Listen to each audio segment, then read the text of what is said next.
Hi, this is my Deepika. ഇന്നലെ നമ്മളൊരു കാര്യം കണ്ടല്ലേ, ഒരു കുടുംബം ദുഃഖത്തിൽ നിൽക്കുമ്പോൾ പുറത്ത് ക്യാമറകളും മൈക്കുകളും അകത്ത് തകർന്ന മനുഷ്യരുമായിട്ട്. ആ സമയത്ത് സലീം കുമാറിൻ്റെ മകൻ പ്രതികരിച്ചത് പലരും ചർച്ച ചെയ്തിട്ടുണ്ട്. എനിക്ക് നിങ്ങളോടാണ് ചോദിക്കാനുള്ളത്, മരണ വീട്ടിൽ പോലും പ്രൈവസി ഇല്ലെങ്കിൽ പിന്നെ മനുഷ്യൻ്റെ ഡിഗ്നിറ്റി എവിടെയാണ്? ഒന്ന് പറഞ്ഞുതരാമോ? ഇന്ത്യൻ ഭരണഘടനയിൽ ആർട്ടിക്കിൾ 21 ഒരു മനുഷ്യൻ്റെ ജീവിതവും പ്രൈവസിയും ഡിഗ്നിറ്റിയും സംരക്ഷിക്കുന്ന അവകാശങ്ങൾ പറഞ്ഞിട്ടുണ്ട്. അതിലൊരു കേസുണ്ട്, justice KS Puttaswamy versus Union of India എന്നാണ്. അതിൽ പ്രൈവസി ഒരു ഫണ്ടമെൻ്റൽ റൈറ്റ് ആണെന്ന് പറഞ്ഞിട്ടുണ്ട്, അത് വ്യക്തമാക്കി തന്നിട്ടുമുണ്ട്.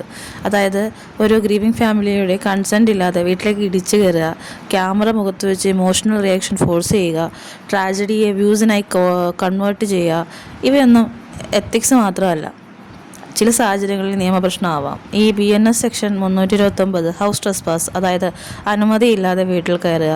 IT act section 66E violation of privacy, സ്വകാര്യത ലംഘിക്കുന്ന രീതിയിൽ വിഷ്വൽസ് ക്യാപ്ചർ അല്ലെങ്കിൽ ഷെയർ ചെയ്യുക.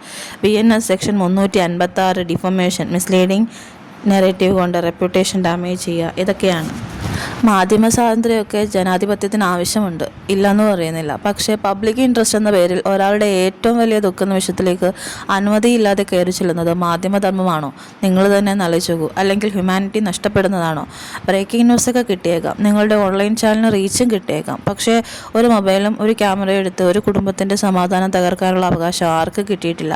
ഒരു മനുഷ്യൻ്റെ കണ്ണീരിനെ, അവൻ്റെ നിസ്സഹായാവസ്ഥയെ കണ്ടൻ്റാക്കുന്ന നിമിഷം മാധ്യമപ്രവർത്തനം മനുഷ്യത്തിൽ നിന്നാകലുന്നു. ഇതൊന്നും പറയണമെന്ന് കരുതിയതല്ല, പക്ഷേ ഈ വീഡിയോസൊക്കെ കണ്ടപ്പോൾ ഇനിയെങ്കിലും ഈ തെറ്റ് വീണ്ടും ഒരാളെങ്കിലും ആവർത്തിക്കാതിരിക്കാൻ വേണ്ടിയിട്ട് മാത്രം പറയാണ്.